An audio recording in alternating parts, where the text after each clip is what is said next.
Hey everyone, welcome back to Workshop Quick Takes. Today I'm doing a fairly simple task, and that is installing front recovery points on my 2000 Jeep Cherokee XJ. I'm using a pair of third-party brackets that pretty much replicate what would have been done on the OE setup if they were installed from the factory. And that is a couple of reinforcing brackets that attach to the front frame horns, and then the towing hooks hang off of those. Now, these happen to be manufactured by a local company in Colorado, Tomken Machine. No sponsorship, no particular preference for them, but I happened to go on to one of my favorite websites. It was Quadratech, but they sell elsewhere. Found the product, it was a good price, and as a bonus, I didn't have to ship very far. So, let's get outside and see what it takes to get those installed on your Jeep. Today, I've got a pair of front recovery hook reinforcement brackets that I want to install on my 2000 Jeep Cherokee XJ. They came from Tomken, which is actually a Colorado local company in Buena Vista. Came with just this one sheet of instructions, and they've even added some hand-drawn notes on it, so nothing wrong with that, it's plenty detailed. And what I got, after removing the bubble wrap that came around these, is two very nice 1/4-inch steel plates, which have been welded and powder coated. And these install under the normal front bumper retainer brackets on the outside, facing this way. So this goes back here and adds a new bolt position to reinforce and strengthen the tow hook position, which then goes here. And there's a second one like that.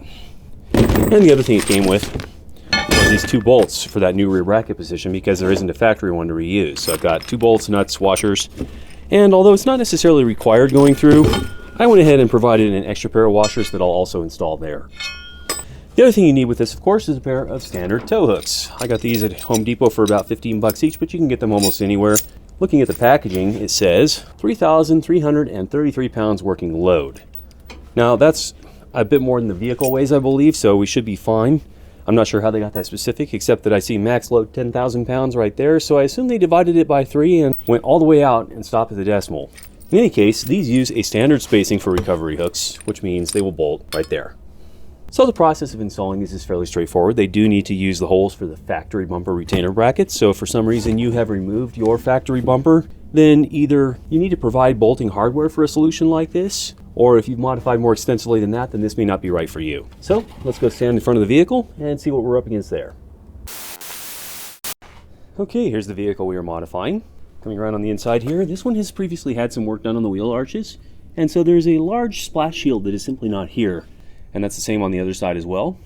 So that'll make our access to the bolts that retain this a lot easier, and there are fewer of them. On a true OE setup, there would be a bit more to remove up here. Factory bumper attachment includes a pair of bolts. I believe they are both T50 Torx, and you have to remove this plastic cap first in order to get at them, and then once you do, there's one top and bottom, and then you can also see there is the bumper bracket, which will be the main position that we mount on, and then the additional hole that we're going to be using is located right there. Over here on this side, it's more of the same, but there's a screw that needs to be removed there, T50 Torx, and once again, same thing up top, and the same bumper bracket just facing the opposite direction with the same 3 mounting holes, and then our additional hole that we're going to use right there with the new bolt.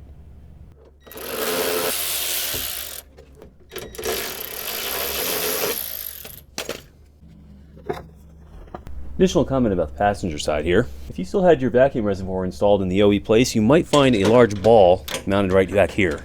And what you would need to do is disconnect a vacuum hose from where you see that capped off stub there. The other thing we can now see is that bottom, top. There's both of the bolts we need to remove to get the bumper cap off this side. The other thing I'll need to do while I'm down here is disconnect my fog lights. These are an aftermarket add-on. If you had factory ones down in the plastic trim of this thing, you would have had to do something with those. The other piece that's already missing from here is a filler that goes across that I've also previously removed, but that's just 2 more bolts as I recall. To just remove a clip down here, and then disconnect this connector there. So now I should just be able to leave those lights attached and remove them with the entire front bumper.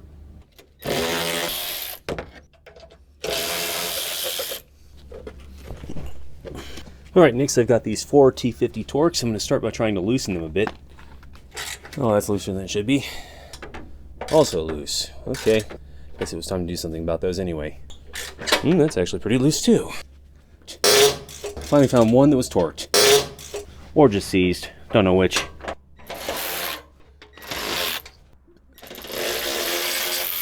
That one is spinning its clip underneath, so I'll have to get under there and figure out what's going on with that. Well, there's your problem. When somebody did the repair work on this, they just replaced it with a nut. Nothing wrong with that, except of course it wasn't tight, as we already discovered. This side is now completely loose. Front bumper should now be ready to come off. It's not the heaviest thing in the world, but it's also definitely not completely light. One of my bumper clips came off with that, so that's a good thing to keep track of. The bumper clips are these clip nuts right here. There are 4 per side, 2 for the bumper retainer bolts and 2 for the forward bracket bolts. Their purpose is to simplify bumper adjustments when setting the panel gap between the bumper and the trim clip section for the headlights and grille. If yours are loose but reusable, they may need to be tweaked slightly in a vise. If they're rusted out or broken, or you just want a more rugged solution, then you'll need to make alternate hardware arrangements. We'll come back to that later. See whether these end up needing PB blaster or no. These are 15s. They're not bad, but a little lubrication wouldn't hurt. Okay, so a little shot of PB blaster ought to do the trick nicely. I'll go and do these in advance while I'm thinking of it.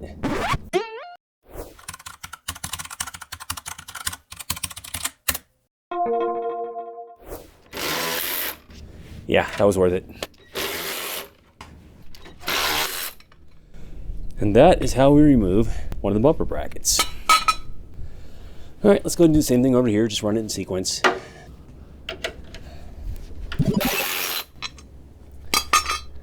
And yeah, that one's also got some mud in it in case you were curious. I was going to try and reuse the 2 clip positions here, but then I realized this tab isn't very thick and this 1/4-inch blade's supposed to reinforce it. What happens if someone pulls on one of these tow hooks at an angle? Is it going to twist and bend that in and out? And then I remembered, I saw these nifty 1/2-inch beasties from when I installed my trailer towing kit.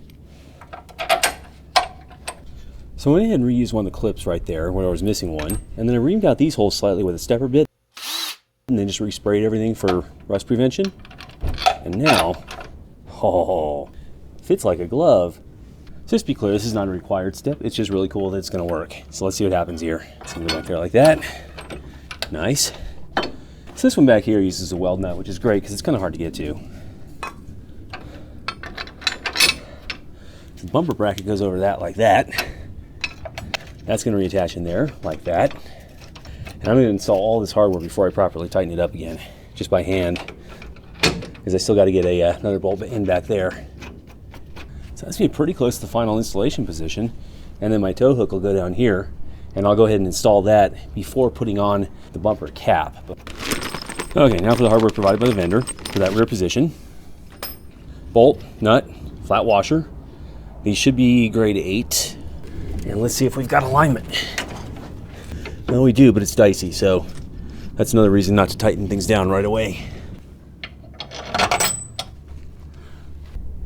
That's where it's going to come through and then tighten up. There, so it'll probably be easier. This one here is kind of jammed up against the steering box, but... And that is a lock nut that was provided, so it's not like it's just going to walk off. Good times.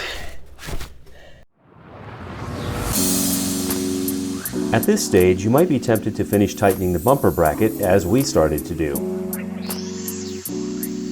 But recall that earlier we mentioned that the bracket adjustment sets a panel gap.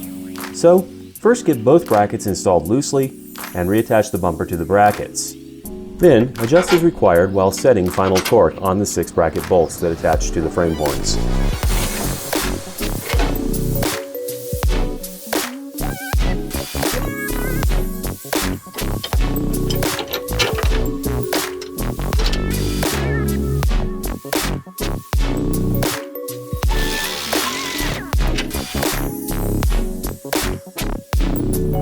Well, now I just gotta get the tow hooks installed on that bracket, and then the bumper can go back on.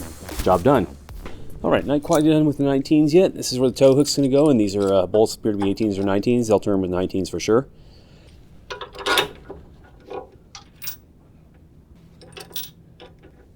Now notice we have tight clearance here. This is not a problem, but it does mean I need to go ahead and start this nut from the top, and then hold it in place with a box end wrench, and turn this bolt from the bottom.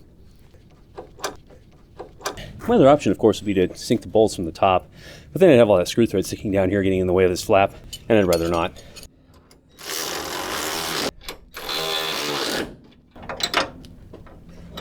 That's actually pretty good and tight. You know, those washers are supposed to be on the bottom end, but oh well. For this piece here, it's not going to make a huge difference. In any case, this will keep me from tearing up the powder coat.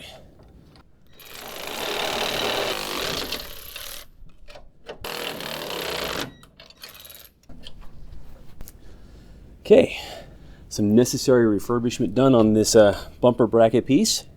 Heavy reinforcement here. That was optional, but I went ahead and did it because I had this 1/2-inch hardware laying around anyway, grade 8. This whole front end right here should be a whole lot stiffer. Okay, last step. Let's see if we can get this bumper back on. Then install the caps. All the hardware still lines up. I'm going to add this larger grade 8 washer on top just to help secure everything back in place.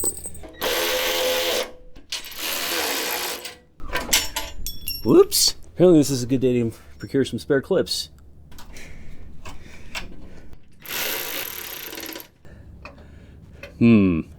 Oh, yeah, we can do it. Again, keep in mind if you had the vacuum reservoir down here, you'd be reconnecting a tube about now. I don't, so the only thing I'm going to be doing is reattaching my trail lights.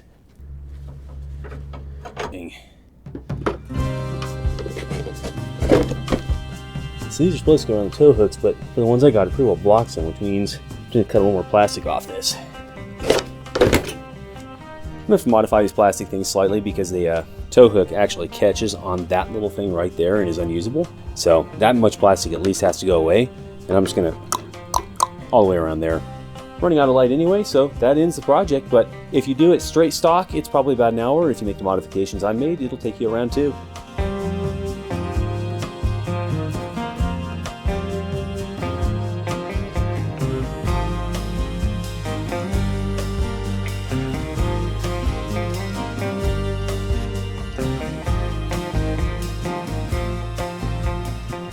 Hey everyone, thanks for joining us again today. Hopefully you found that helpful. That's just one more way you can improve your vehicle. It is important to have recovery points on your vehicle if you're going to take it off-road, because you never know when something might have to be pulled out of a bad situation.